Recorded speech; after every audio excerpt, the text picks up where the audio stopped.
Magandang araw po sa lahat ng sumusubaybay sa aking vlog. Sa vlog na ito ay pagpapatuloy ko ang aking series sa mga prediction at saka preview.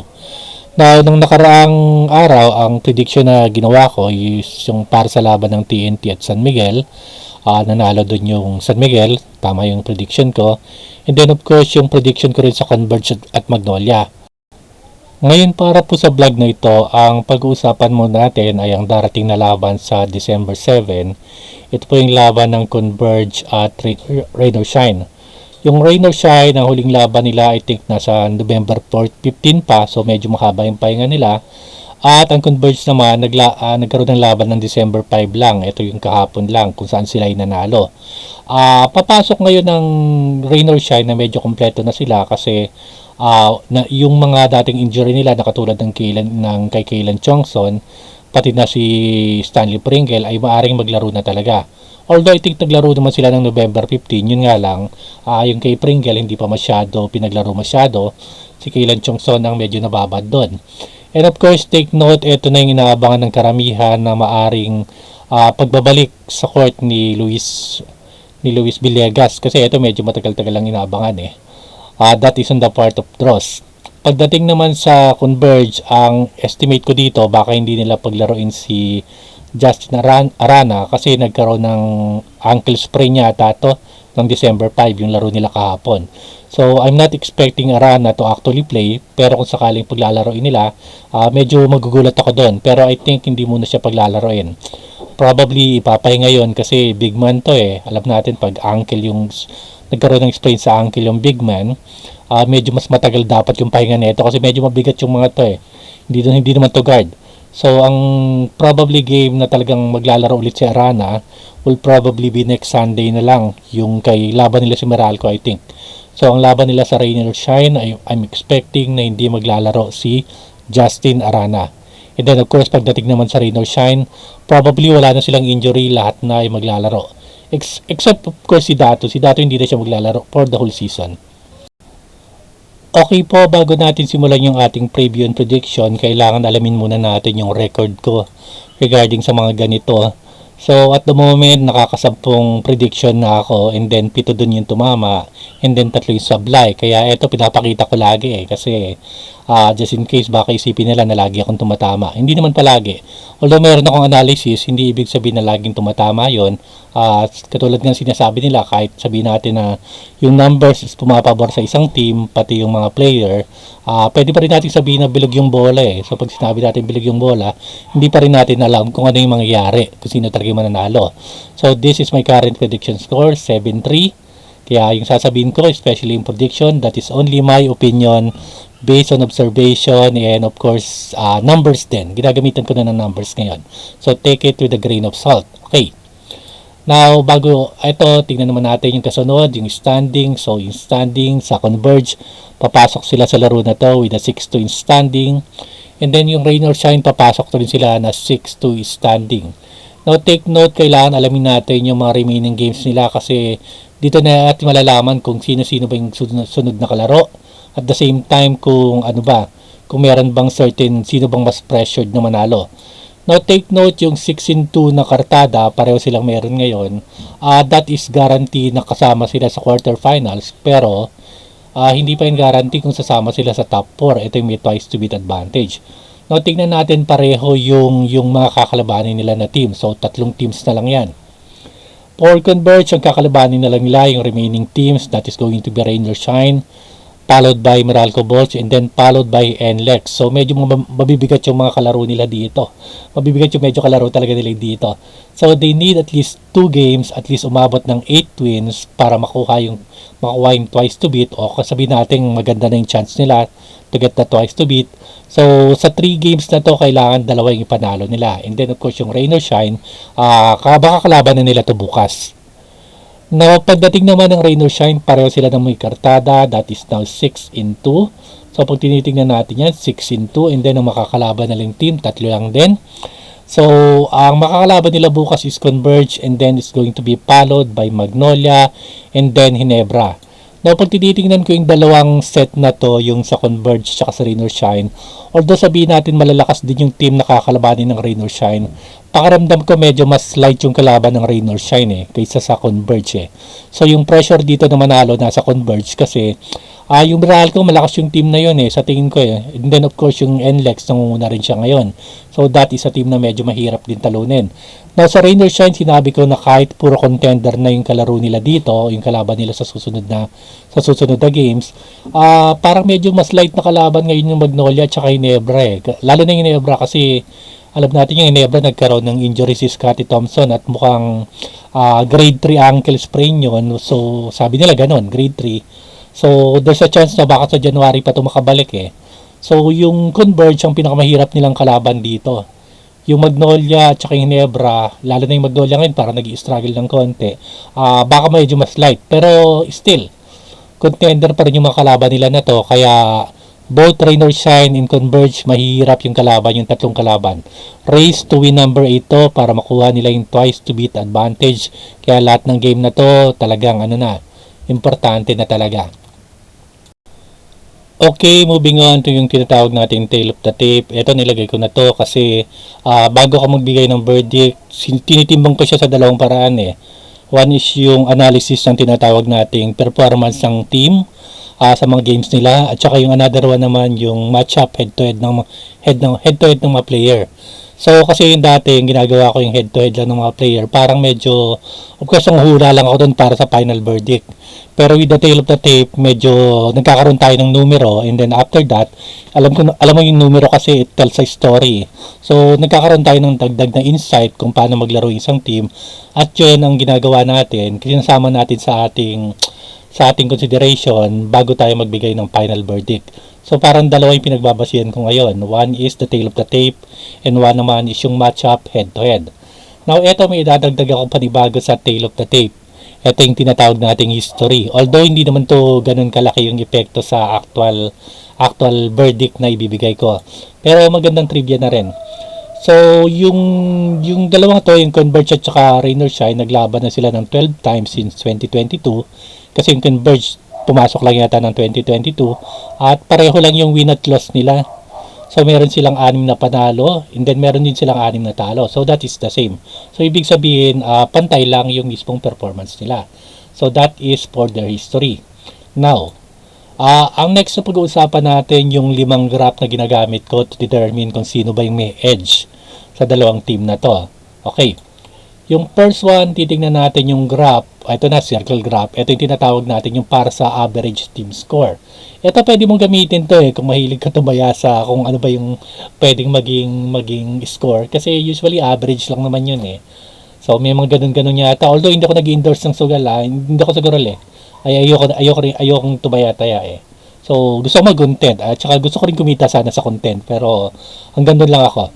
So I'm not endorsing anything. Pero kung yun ang preference nyo, I have no problem with it kasi hindi naman ako nakikialam sa buhay ng ibang tao So pwede ko lang pakialaman yung buhay ko talaga.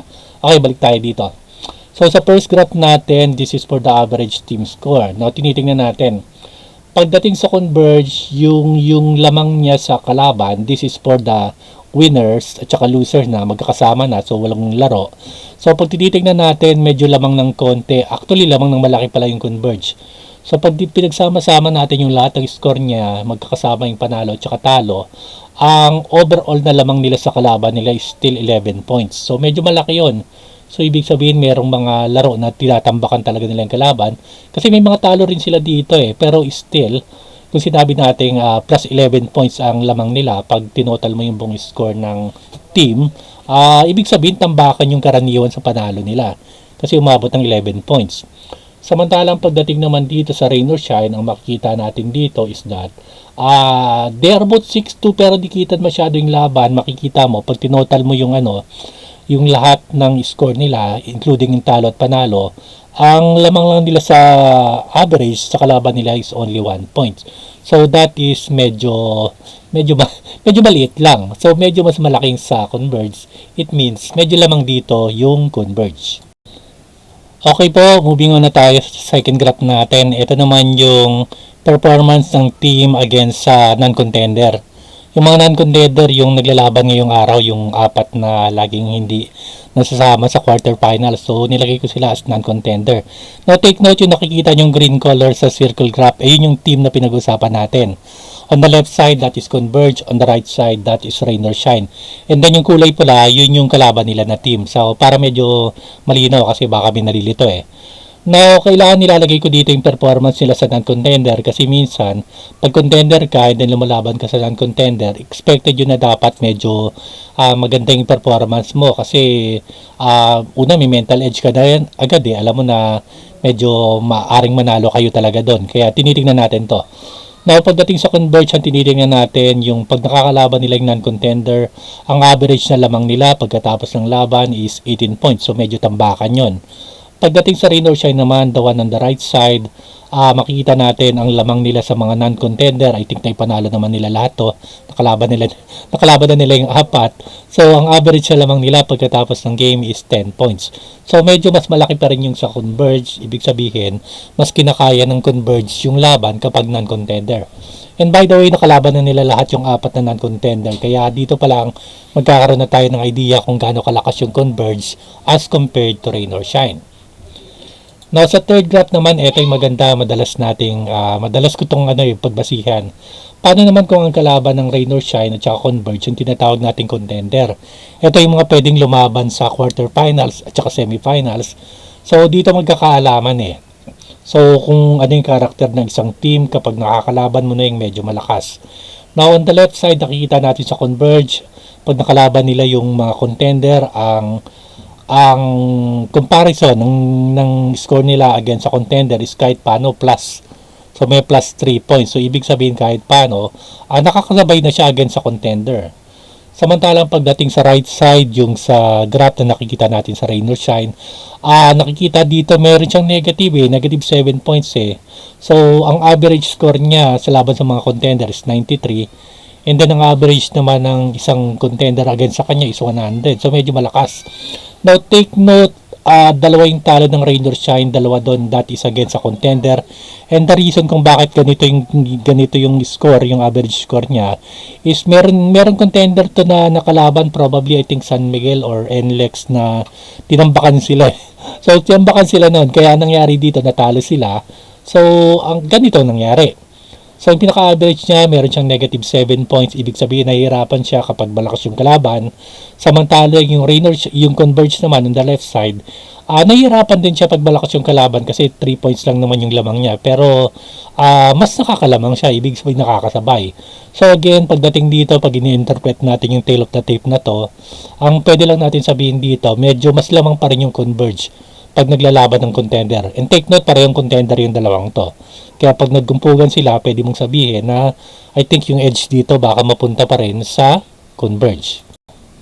Punta na tayo sa ating fourth graph. Ito naman yung graph ng winning score. So, para sa team at saka sa opponent nila. Now, sa winning score, ang ibig sabihin nito, ito yung mga average ng pag nanalo sila. And then, of course, yung average ng nakalaban nilang team na natalo. So, pagdating sa Converge, the one on the left side, ang lamang nila, pag winning score sila, 17 points. Ibig sabihin nito, convincing yung panalo nila. So, probably nahirapan sila pag dikitan yung laban, pero kapag nanalo sila, 17 points, ibig sabihin, convincing talaga, yung talagang panalo siya. So, malaki yung average niya. Pagdating sa Rain or Shine, the one on the right side, malaki rin kahit paano 7 points eh. That is the average na layo ng score niya mula sa natalo niyang team. So, that is for the fourth graph. So, pagdating naman sa fifth graph, ito yung last graph na pag-usapan natin, yung average team losing score. Ito yung kapag natatalo sila. So, both of them have 2 losses. So, ibig sabihin, tingnan natin kung gaano kalaking talo nila. Pagdating sa Converge, ang average na talo lang nila is ang layo lang ng score nila is nasa negative 6 points mula sa kalaban na nakatalo sa kanila. Pero pagdating sa Rain or Shine, mayroon convincing yung pagkakatalo sa kanila eh. If you look at the right side, that is negative 16 points. So, ibig sabihin, natambakan sila ng at least 16 points sa mga pagkatalo nila. So, in this case, medyo mas malapit ng konting Converge. So, pag ito, yung 5 graph na pinakita ko sa inyo, pag binigyan ko to ng interpretation, based on the team performance, pwede ko agad sabihin na medyo mas maganda yung pinapakita ng nasa Converge kasi mas convincing yung panalo niya at pag natatalo siya, hindi naman ganun kalayo. Pero I also need to add something kasi yung mga laban ng Rain or Shine dito, yung mula ng San Miguel, actually after ng San Miguel, and then hanggang yung pagdating ng TNT, hindi doon naglalaro yung si Kaylan Chongson kasi may injury. At si Kaylan Chongson, isa yun sa pinakamagaling na player ng Rain or Shine. So that could also be a factor. So sabihin natin, yung numbers ng Rain or Shine medyo hindi nga maganda tingnan. Lalo na kung kumpara natin sa number ng Converge. Pero yun nga, yung isa sa key player nila, at least hindi yun nakapaglaro na yung think ng mga 4 na games So I think napilitan pa nga yun maglaro ng TNT kasi yun nga nagka-injury siya. Pero pagdating dito sa laban ng Converge, of course, si Kaylan Chongson is isa siya sa mga X-factor na abangan natin. So yun lang po. Ngayon na na-discuss na po natin yung mga numero sa statistic, team performance, pupunta na tayo sa matchup ng mga player. Now, isa-isay natin to and then bibigyan natin ng insight. So, for the first matchup, that's going to be yung point guard. Siyempre, ang magmamatch dito si Juan Deleano at saka si Anton Asisio. Now, hindi ko alam kung si Pringle is magiging totally available na kasi yung mga games na nilaro niya medyo may injury siya at hindi masyado maganda yung pinakita. Pero sana makapaglaro na siya ng maayos kasi kailangan siya ngayon Now, nilagay ko dito si Anton Asisio kasi I think he's also very underrated. At the same time, parang siya lang yung medyo stable na point guard sa Rain or Shine. Si Lemeti, nakakapagdala naman ng bola, nakakapag point guard naman, pero ang sama ng shooting niya talagang wala maganda lang yung shooting ni Lemeti ng TNT. Nakatira siya ng 2 3 points agad. Pero yung unang 7 games talagang walang yung shooting niya kahit yung free throw. And then si Karakot naman, bumawi ng game nila sa TNT. Pero for the first 7 games, hindi rin maganda yung nilalaro niya. So, ang point guard natin dito na matchup, obviously, bibigay ko to kay Deleano kasi Juan Deleano is playing on another level on another level yung laro na ito, kaya walang duda yung edge sa mga point guard, even point guard lang, that is going to be on the side of Converge, Juan Deleano. For the second matchup naman, ang paglalabanin natin dito, si Alex Stockton against Adrian Ocum. Now, ito magandang matchup to, parang explosive. Si Adrian Ocum medyo mas exciting panoorin kasi parang malasamboy lim to. Now, ito pwede natin sabihin na mas maganda yung pinoproduce na number ngayon ni Alex Stockton. Pero sa side ng Rain or Shine, may mga games na parang nagti-take over na lang din si Adrian Ocum Ang problema kasi kay Ocum minsan masyado rin nagiging careless sa mga laro niya na nagre-result sa mga turnover. Pero ang good thing sa kanya, nagkakaroon na ng improvement yung laro niya, especially on the outside shooting, na nakikita na kahit paano gumaganda na yung outside shooting niya. Now, although parehong maganda yung pinapakita ng dalawa na to, siguro ang final verdict ko kung sino may edge dito is just equal. So, pareho silang magaling, so wala sa kanila nakakakuha talaga ng talagang advantage. I will give them an equal grade. So, they are evenly matched. So, that is for the shooting guard position. For the third matchup natin, this is going to be for the small forward. Ang pagtatapatin ko dito si Scottie Winston at saka si Clarito. Again, pasensya na sa nakakarinig ng mga background sa mga bata yun. Medyo gabi na ngayon pero naglalaro sila. Hindi ko na lang sinasaway kasi maraming mangyayari. Sasayang lang ko ng oras. Pasensya na. Yung mga background sana ko ng mga bata. Okay, balikan natin to. So, ito yung matchup natin. Na si Scottie Winston produces better scoring. Pero yun nga, napanood ko sa kahapon December 5, medyo hindi maganda yung naging laro niya. Baka dati sa only an off night.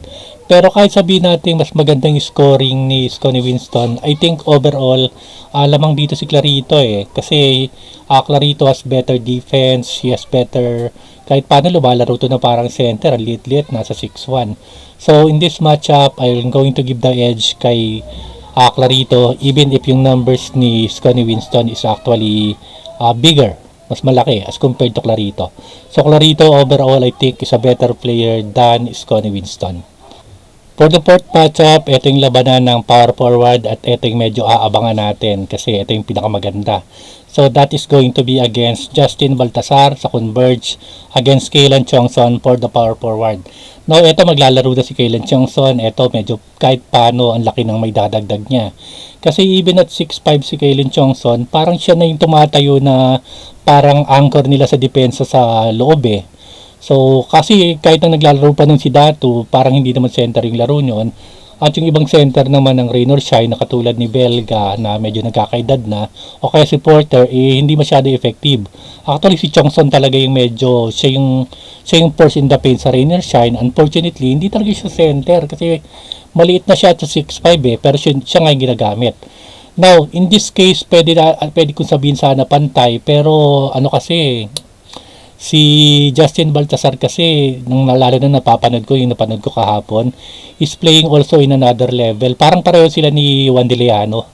Now, ako, ang aminin ko, sabihin natin kung ako'y naglalaro sa isang team and then makikita ko sa kalabang team si Baltasar, matatakot ako eh. Kasi nandun na siya yung parang nakikita mo na nagsisimula na siyang mag-dominate. Pag nakita mo yung points niya tsaka yung rebound, umabot ng 15, 14, 18, nakakatakot na yun eh, 6'9 eh. 6'9 to, mabilis kumilos, and then is very athletic, is very talagang nandun yung tools eh. And at hindi rin siya mukhang mahina, mukha rin siya malakas. So, even if napakaganda rin naman ang nilalaro ni Kalen Chongson, ay bibigay ko pa rin yung edge kay Baltasar kasi sa actually taller eh.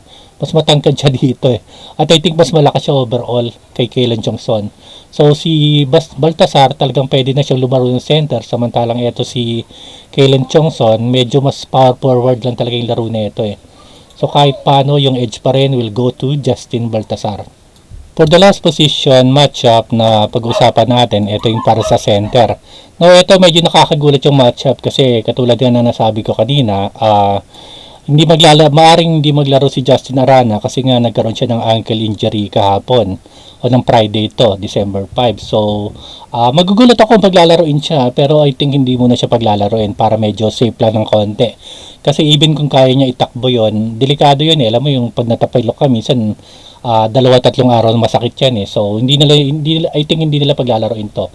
So, ang matchup na natin para sa center dito, ang ilalagay ko dito para sa converge is si Larry Muyang. So, si Muyang medyo yung rotation niya, kahit paano kasama na siya sa converge. And then, pagdating naman sa Rain or Shine, ito ilalagay natin dito si Belga. Hindi naman siguro supporter. So, ilalagay natin dito si Belga. So, dito sa matchup na to, parang ito para magkapareho to eh. Actually, pag tinitingnan ko nga si Muyang, parang siya yung parang siya yung younger version ni Belga kasi pareho silang malapad, pareho sila ng size, pareho sila ng height. And then si Muyang tumitira din sa labas, meron ditong outside shooting. Kaya parang siya yung younger version. So, ang edge dito, siguro kung experience ang pag-uusapan natin, ibibigay ko kay Belga. Pero kung sabihin natin yung actual na laban, 1-on-1, ibibigay ko to kay Muyang eh. May potential din yung bata na to eh, si Muyang. Parang hindi lang masyado napapansin. Pero, yun nga, parang siya yung batang version ni Belga. So, for this one, ang laban na to sa center, I will give it to Larry Muyang for the center position.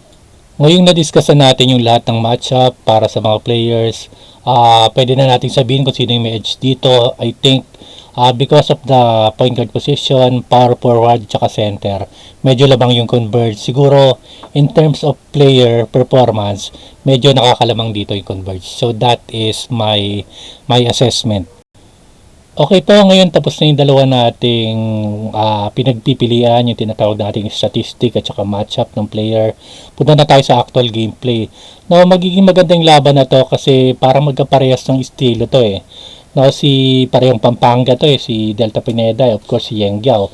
And then pareho silang gumagamit ng halos lahat ng player nila.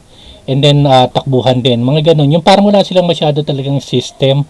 Parang sila yung old school type na maglaro is na basta maglaro lang kayo ganyan or something like ganon.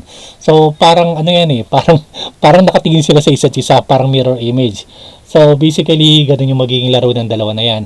Now, ako I'm leaning heavily na ang mananalo talaga dito yung converge eh. Actually ang bibigay ko nga rito na odds is medyo nasa mataas in favor of converge, that is 53, and then against naman Rain or Shine 47. So medyo ibig sabihin lamang yung converge at sila yung pinipili kong manalo. Now, meron ditong probably panggulat na pwedeng ilabas yung Rain or Shine kasi alam mo yung Rain or Shine medyo yan eh, parang laging unpredictable yan sa mga kilos nila eh. Meron akong tatlong abangan dito na pwedeng pumabor sa Rain or Shine ang laro.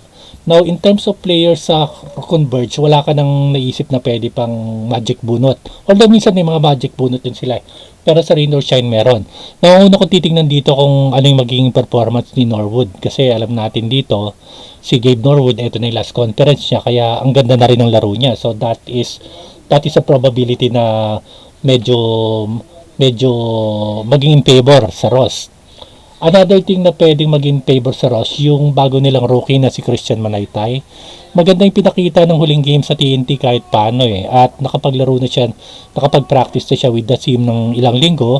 I think magiging factor siya rito eh, kahit paano. So, siya yung magiging magic panggulat. And of course, the last one, yung abangan natin, ang pagbabalik ni Luis Villegas. Now, hindi ko alam kung ano yung magiging laro niya. Kung okay ba o ilang minuto ba, pero kahit paano, that is an additional height on the part of Rain or Shine kasi ano yun, 6'7 yun eh. So yung tatlo na yun, isama na rin natin si Pringle, so 4. So meron tayong 4 na inaabangan na pwedeng pumabor sa Rain or Shine. Pero kapag sabihin natin na yung nilaro nila is parang the usual na laro lang, mahirap manalo yung Rain or Shine dito sa Converge. Kaya ako, even if sabihin natin yung Rain or Shine ang inaabangan ko na team palagi, actually okay rin naman sa akin Converge because they are both independent team. I'm going to look at it at the numbers and the matchup. Ang win na to probably bibigay ko sa Converge. So that is my verdict. At dito na nga po nagtatapos ang aking vlog. Again, nangihingi ako ng pamuinin sa mga nakakarinig ng mga background sound, mga tahol ng aso, sigaw ng bata, sigawan ng mga tao. Medyo usual lang yun dito eh. Actually medyo gabi na ngayon eh. 8:30 na nang nire-record ko to, pero usually kasi sa lugar kung saan ako naroon, mula umaga hanggang gabi maingay. Kaya hindi ko na nire-record, nakakapagod na lang ulit. So again, thank you very much for listening, keep on supporting. Sana tulungan nyo rin ako kahit paano.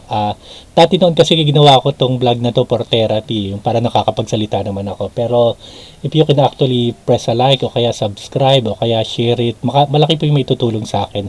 At syempre, kahit paano, makakamotivate lalo para gumawa ako ng additional or more vlogs in the future. Thank you very much po, and again, till next time po.